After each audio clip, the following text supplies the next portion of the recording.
सोनीपत की अग्रणी सामाजिक संस्थाओं में शुमार सेफ इंडिया फाउंडेशन ने आज मानवता की अनूठी मिसाल पेश की। जब घरवालों ने भी डेड बॉडी का दाह संस्कार करने में इच्छा नहीं जताई तो सेफ इंडिया फाउंडेशन आगे आई और मृतक का दाह संस्कार करवाकर मानवता की अनूठी मिसाल कायम की। दरअसल गत दिनों नारायण मल्ला झारखंड वासी की ट्रेन की चपेट में आने से सोनीपत में मौत हो गई थी।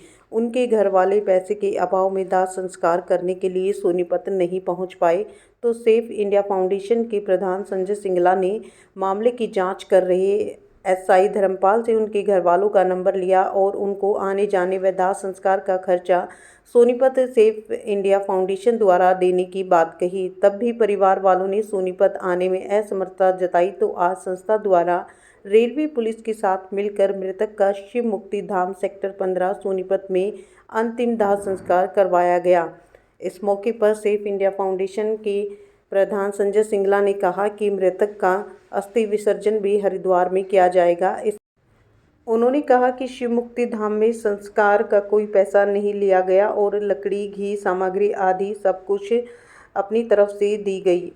एसआई धर्मपाल ने भी मानवता का परिचय देते हुए 500 रुपये का सहयोग किया। अब सेफ इंडिया फाउंडेशन द्वारा नारायण मल्ला का अस्थि विसर्जन हरिद्वार में किया जाएगा। संजय सिंगला ने बताया कि रेलवे पुलिस के एसआई धर्मपाल की इस केस में निस्वार्थ सेवा और बुधवार को भी सोनीपत रेलवे स्टेशन पर 2 लड़कियों को बालग्राम राय में पहुंचाने पर उनके सराहनीय कार्यों पर संस्था द्वारा उनको सम्मानित भी किया जाएगा।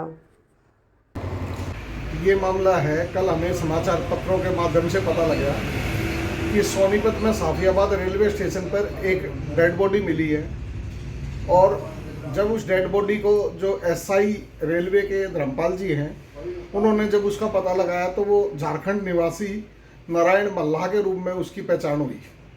और जब उसने जो एसआई धर्मपाल ने उनके घरवालों को फ़ोन किया तो उन्होंने कहा कि भाई हमारे पास पैसे नहीं है और हम यहाँ दाह संस्कार के लिए नहीं आ सकते।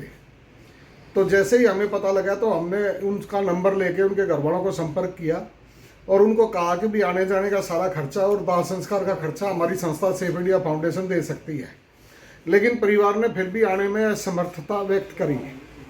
तो कल उन्होंने इंतज़ार करके आज हमने पुलिस के साथ मिलकर शिव मुक्ति धाम सेक्टर 15 सोनीपत में उस मृतक शरीर का दाह संस्कार, अंतिम दाह संस्कार किया, जिसमें शिव मुक्ति धाम वालों ने कोई भी खर्चा नहीं लिया हमारे से, तथा एसआई धर्मपाल ने 500 रुपये का सहयोग भी अपनी जेब से दिया।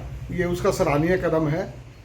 और अब संस्था सेफ इंडिया फाउंडेशन इसका जो है ना अस्थि विसर्जन भी हरिद्वार में कराएगी।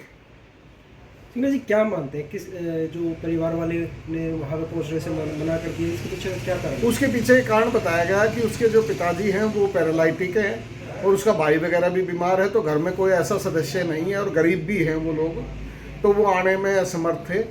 और हमने भी सोचा कि जैसे आप इतनी दूर या इस जो डेड बॉडी है इसकी इस गर्मी में हालत ख़राब हो जाएगी, इसलिए कम से कम जो है ना उसकी डेड बॉडी का जो अंतिम दाह संस्कार है वो किया जाए अच्छे तरीके से। तो आज पूरे रीति रिवाज से और पूरे जो धार्मिक अनुष्ठान के साथ उसका जो है ना अंतिम दाह संस्कार किया गया। अब परिवार को जैसा ठीक लगेगा वो जैसा उनको, हाँ बाकायदा जो है ना लाइव जो है ना उनको परिवार को धर्मपाल एसआई द्वारा दाह संस्कार दिखाया गया लाइव। इसमें आपने उसका मृतक का नाम बोल दिया ना, पहचान बोल दिया? हाँ, नारायण मल्ला। बताया गया कि उसके जो